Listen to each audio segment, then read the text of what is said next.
بسم الله والصلاة والسلام على رسول الله. صباح الخير على الجميع. رسالتنا الليلة برضو للبرهان، والبرهان والله طفح الكيل يا أخي. مستني شنو يا برهان؟ مستني شنو؟ مستني الدعم السريع يسرق مدني كلها ويمشي يشتري بها المواطن ويشتري بها الجنود ويجند بها ويشتري بها عربات ويدخل بها ويهاجم بها. مستني شنو؟ الخرطوم دي فيها جيش اقسم بالله ولا بيتحسب. عندك المدرعات، عندك واد سيدنا، معسكر حطاب، الكرري، المهندسين، سلاح الاشاره، دي كلها معسكرات مليانه جيش كده ما تحرك نهائي. هسه الخرطوم بقت فاضيه ما فيها دعم سريع. مشي قطاعات داخل من المسعوديه، الجهاد المسعوديه، الباقير ما دي كلها تعال مشيت منها وتعال داخل طيران، مسيرات، اي حاجه. الجيش ده قاعد سايع عليه الغسم.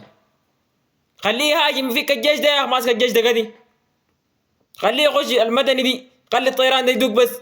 مستني ليه غراب ولا تمار؟ التمار هي حاضره. ها سرقوا قروش المواطن، سرقوا سيارته، سرقوا شرطوا المواطن. فضل شنو فضل؟ الخايف من شنو؟ انت خايف؟ اذا خايف انه يدينوك دي حرب فيها المنتصر فيها الخسران في اي حاجه، يعني انت خايف من ندانه يعني بتدمر بها الشعب السوداني كله؟ خش عليه. لا لا لا. بخلي الجيش يدخل فك الجيش ده، حابسه كده في المعسكرات. معسكر حطاب 30,000، معسكر الواد زيد ده فوق 60,000، مدرعات فوق 60,000، دي كلها جيوش قاعده زي بس نايمه بس تاكل وتشرب. فك خليها تشتغل. شنو كلها مستني تعليماتك ما تقدر تديها تعليمات؟ مدينا السلطه على شنو انت؟ عشان تقعد تعديها تطلع لنا بخطاب واحنا نقول خلاص نصدق الغالي ونمشي ورا الخطاب ده كده خلاص؟ فك الجيش ده خليه يشتغل يا اخي، ماسك الجيش ده.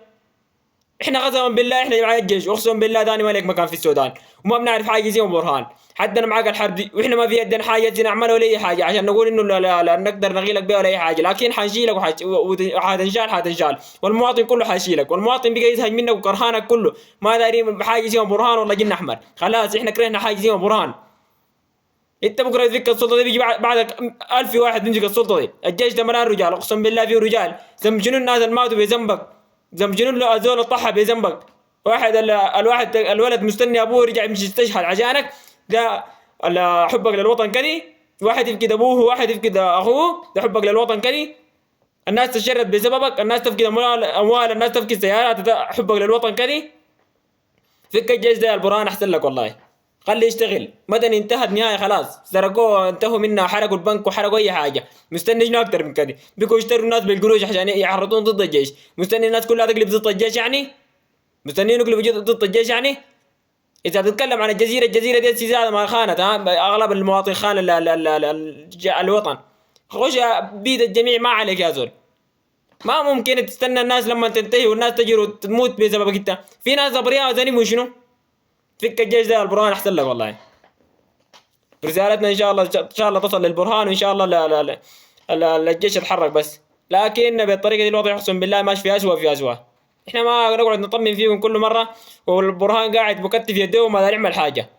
السلام عليكم ورحمه الله.